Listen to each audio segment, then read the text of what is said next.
It's truly an honor to be standing before you all,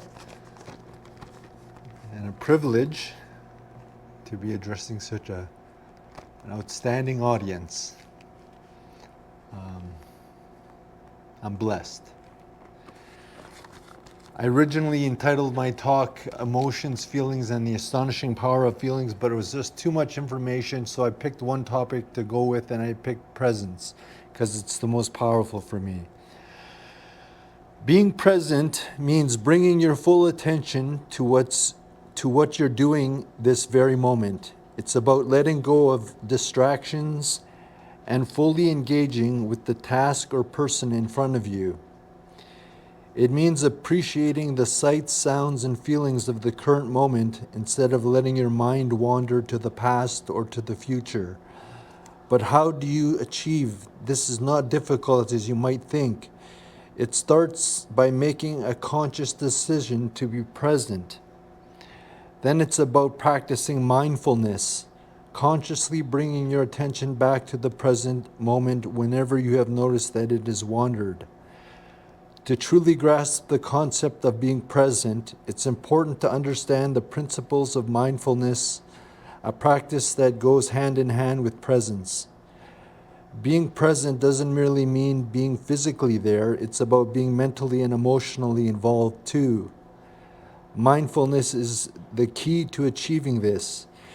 It's a way of tuning into the present moment with full awareness and without judgment. It's about appreciating the here and now instead of being distracted by thoughts of the past and future. Cultivating mindfulness enables you to fully engage with the moment, to truly be there wherever you are. When you're mindful, you're not just physically present, but also mentally and emotionally invested. Your focus is sharper, your senses are heightened, and your understanding is deeper. Before building a house, you need to have a strong foundation. And similarly, to truly harness the power of presence, it's essential to lay a solid groundwork. This foundation starts with self-awareness. You must be conscious of your thoughts, feelings, and actions to be present in any given moment. It's about realizing that you're not just a passive spectator in life's theater, but an active participant in shaping your narrative. The cornerstone of this foundation lies in acknowledging your inherent worth. Recognizing your value isn't about ego or arrogance. It's about understanding that just like everyone else, you deserve to occupy time and space. Embracing the power of presence can dramatically transform your life, making every moment more vibrant, connected, and meaningful. When you're fully present, you're engaged, aware, and ready to actively participate in life. You're not just physically there, but you're emotionally and mentally invested as well.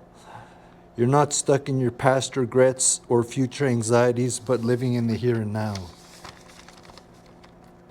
Being fully present means experiencing all of life in all of its richness. It's about savoring the taste of your morning coffee, listening to a friend's words with interest, and feeling the warmth of the morning sun on your face. Each sensation, thought, and emotion is experienced without judgment.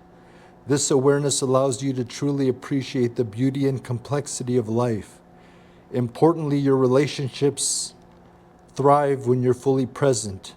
In conversation, you're not just distracted, but are fully attentive, demonstrating respect and interest in the other person.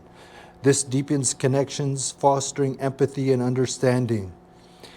Your full presence can increase your productivity and creativity. By focusing one task at a time, you can give your full attention and energy, leading to higher quality outcomes. It also opens up space for innovative thinking as you're not preoccupied with other thoughts. It's important to remember mindfulness is not about achieving a certain state or getting rid of an unpleasant feeling. It's about embracing whatever you're experiencing in the present moment, whether it is pleasant or unpleasant, without judgment or resistance. It may seem difficult at first, but with constant practice, you will notice a major increase in your well-being and your capacity to be fully present. Observing your surroundings mindfully can be a transformative practice that enhances your sense of presence and deepens your connection with the world around you. By focusing your attention on the elements of your environment, you can ground yourself in the present moment, creating a sense of calm, clarity, and focus that's essential for harnessing the power of presence. It's important to remember that mindful observation is more than just looking around. It's truly seeing, understanding, and appreciating your environment. You are not just passively taking in your surroundings, but you are actively engaging with them as well. Embracing stillness within your journey to maintain a presence mindset and embracing the stillness within plays a critical role, offering a sanctuary from the insistent chatter of the external world. This inner tranquility isn't about being idle, but about grounding yourself and finding your equilibrium amidst life's turmoil. It's about being fully present with your thoughts, emotions, and feelings.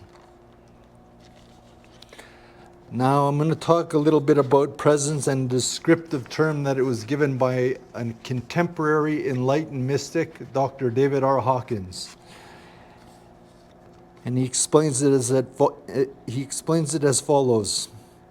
The presence. A hushed silence pervades the surroundings, and motion itself becomes still. All things radiate forth an intense aliveness. Each is aware of every other. The luminous quality of the radiance is overwhelmingly divine in nature. It completely includes everything in its total oneness, so that all things are interconnected and in communication and in harmony by means of awareness and by sharing the basic quality of the essence of existence itself. The presence is a continuum that completely occupies what had appeared previously to be ordinary perception as vacant, empty space. That inner awareness is not different from the self. It pervades the essence of everything. Awareness is aware of its own awareness and omnipresence. Existence and its expressions as both form and formlessness is God and prevails equally in all objects, persons, plants, and animals. Everything is united by the divinity of existence. The pervasive essence includes everything without exception. The furnishings in the room are equal to the rocks or plants in their importance or significance. Nothing is excluded from the allness, which is all-encompassing, total, and complete, lacking in nothing. All is of equal value because the only real value is the divinity of existence. That which is the self is total and complete. It is equally present everywhere. There are no needs, desires, or lack.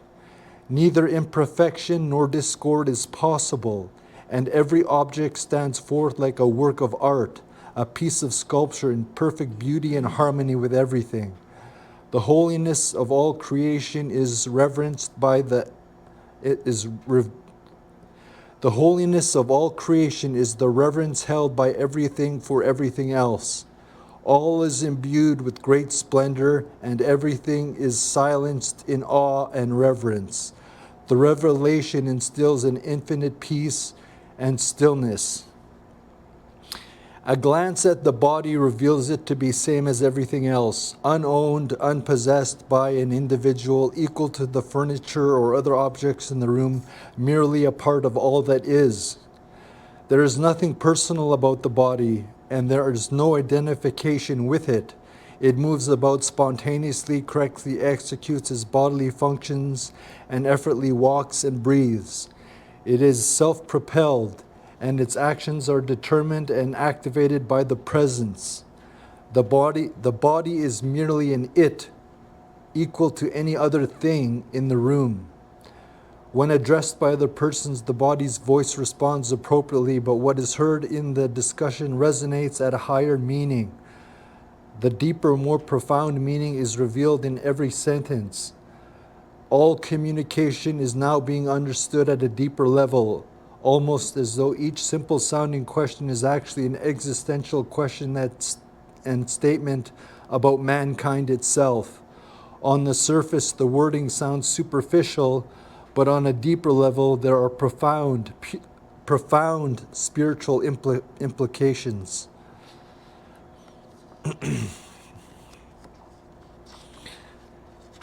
In ordinary states of consciousness, sound prevails over the background of silence and replaces it. In contrast, in the presence, the opposite occurs. Although sound is perceptible, it is in the background. The silence prevails so that the silence is actually not interrupted or displaced by the sound. Nothing disrupts the stillness or interferes with its peace. Although movement occurs, it does not disturb the motionless stillness that is beyond it, yet inclusive of all motion. Everything appears to move as though in slow motion because time is absent. There is only the continuous state of now.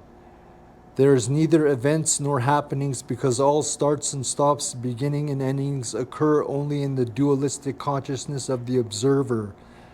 In their absence, there is no succession of events to be described or explained.